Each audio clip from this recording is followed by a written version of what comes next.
So, someone asked get new intro video. Hi, very good, very good. Alright guys, here's a video review for the Spiritmaster. Like my wings? I hope so, cause they're sexy. Yeah. I like them wings right there. Okay. Now, anyway, the Spiritmaster is the summoning class in the game, and as with any MMORPG, you basically have a lot of micromanagement on your hands. You have to deal with a pet and yourself as well. So, without further ado, let's jump right in. They wear cloth armor, as you would expect with any casting class, and they prefer orbs over spell books. I would highly recommend getting orbs. They're more expensive on the trade broker, but they boost your stats a little higher, so that's what you want. You don't really care about damage or anything because you're not a damage dealer, your pet is. So, anyway, moving on. The skills that the Spiritmaster itself has: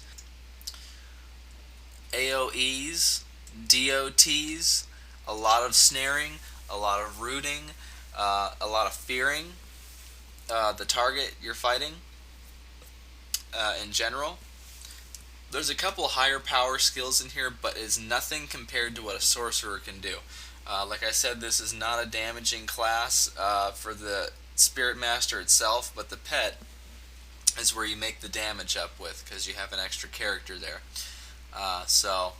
Anyway, for the Spiritmaster alone, it has a couple of different, like I said, AoEs, DOTs, and some rooting and snaring abilities at its disposal. It also has a couple of defense buffs here that I'll use. This one actually gives you a shield that takes damage for 5 minutes. It takes up to 332 damage, so if you do catch aggro off your pet, that's a nice little safety feature. You have a couple of different moves to regenerate your mana pool, so you really don't ever use more mana than you have. This class is very efficient at fighting and killing things without having to rest a lot. So if you're looking to grind in the game, I would highly recommend this class just because of those benefits alone. Anyway, let's get on to where the strength of this class comes in and summon our very first pet. This is the Fire Spirit. Once you summon a spirit, you're going to see it. Cool. Mega cool. But you're also going to have a little pet bar come up down here. If you go over the name, where the level number is, that little symbol there, if you go over it with your mouse, you can see the stats of your pet. But then you have your 4 buttons here that are all executable. You can drag these into the hotbar, like I have here, so that you're not clicking them. And that way it makes it a little easier. The pets are very responsive in this game. They do not lag or have any kind of glitchy issues like most games that have pet systems. They kind of suck. This game does not. So anybody that's determining whether to play this class or not based on that, I would play it. This class is very solid. There's not a lot of glitches in the class except for minor ones that involve PvP issues and flying, which does become a big issue later on in the game, I guess. But for the first part of the game, it's nothing really to worry about. Anyway, when you summon your pet and you have it fight something, you have a couple of options at your disposal. And let's fight this Lob Knight so you can see exactly what I'm talking about. So we'll click attack. Boom, right away, no lag. He goes in there and starts attacking. Now I can command him to do a couple of things right now at level 13. I can command him to increase his aggro. That's what he did right there. And I can command him to use an attack right there. That's what you just saw. Both of those generated hate towards him, so that if I start casting my spells, that mob probably isn't going to come after me. And that way I can just assist and not have to do a lot of running. Boom. Dead mob. If you've taken damage and you want your pet to heal a little quicker, you click the rest button and that tick on his HP will go up a little bit faster. The reason I say this class is highly efficient is just because you have the ability to keep your pet resting while you continue to fight things alone. Like I won't even use my pet right now, and just to show you how some of this works. Just going to use my pushback move with ice, chain move with fire, and my DOT earth move, and I'll just literally walk backwards until this guy's dead.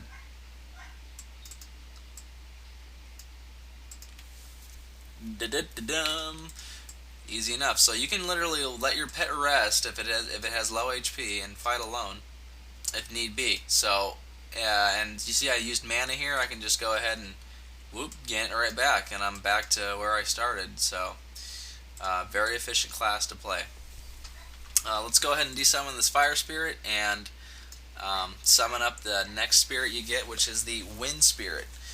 The fire spirit is primarily going to be your tank until level 16 when you get your real tank, which is the earth spirit. The fire spirit is more of a physical attacker and not as much of a defender.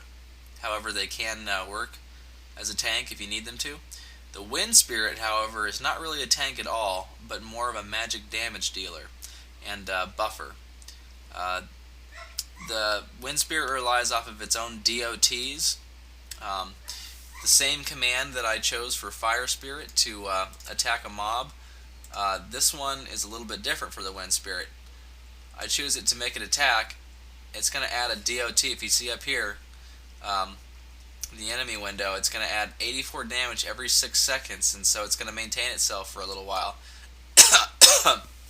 while the wind spirit attacks. And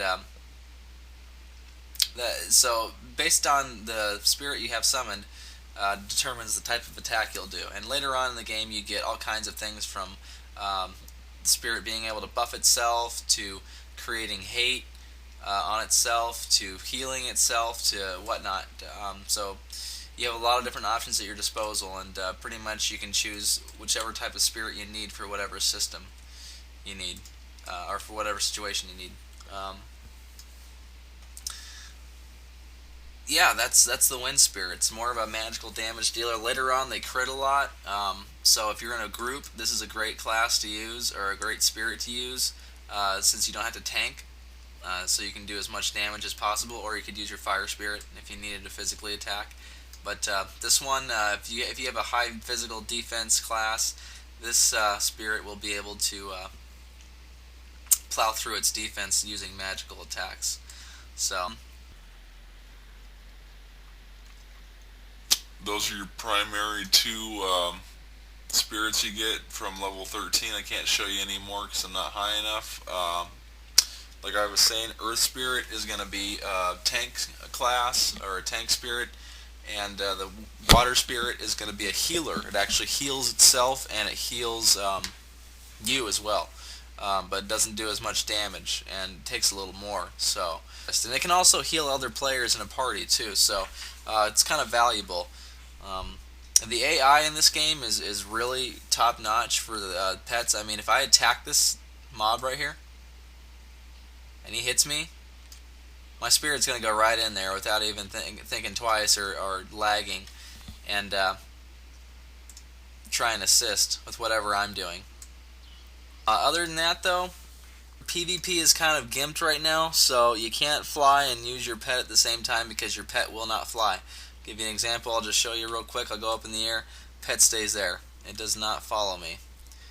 Once you get a certain point where it'll actually desummon itself. So major disadvantage for anyone who wants to PvP using this class. I would wait until they fix that issue or do something about it, as it's a little broken. But for PvE, this class is the fastest leveler, the most efficient grinder, a great farmer if you're looking to farm materials or rare drops. This class can handle elite mobs by itself because it has a pet. So I would recommend anyone make one. Just just because there's 8 slots that you can build characters in, so why not build a Spiritmaster? It's a great class to play in this game. And that concludes our video tutorial here.